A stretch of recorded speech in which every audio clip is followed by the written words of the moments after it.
भल्या भल्यांना सरळ करण्याची ताकद माझ्यामध्ये अजूनही आहे, असा इशारा शरद पवारांनी आपल्या राजकीय विरोधकांना दिलाय. पवारांचा रोख अर्थातच अजित पवार गट आणि भाजपवर होता.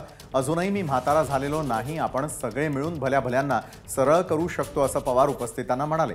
आज पुण्यातील खेडमध्ये बैलगाडा शर्यतींचं आयोजन करण्यात आलेलं होतं आणि या कार्यक्रमात पवार बोलत होते. कार्यक्रमाला शिरूरचे खासदार अमोल कोल्हे यांची देखील उपस्थिती होती.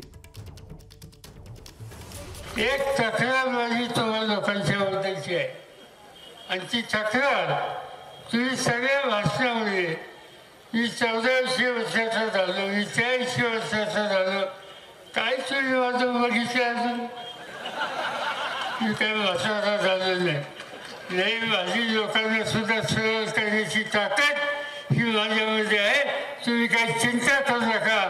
जे काही तुमचं दुखलं असेल ते सगळं दुरुस्त करण्यासाठी जे करायला लागेल ते आपण सगळं मिळून करू आणि एक नवीन इतिहास बघू, एवढंच या ठिकाणी सांगतो.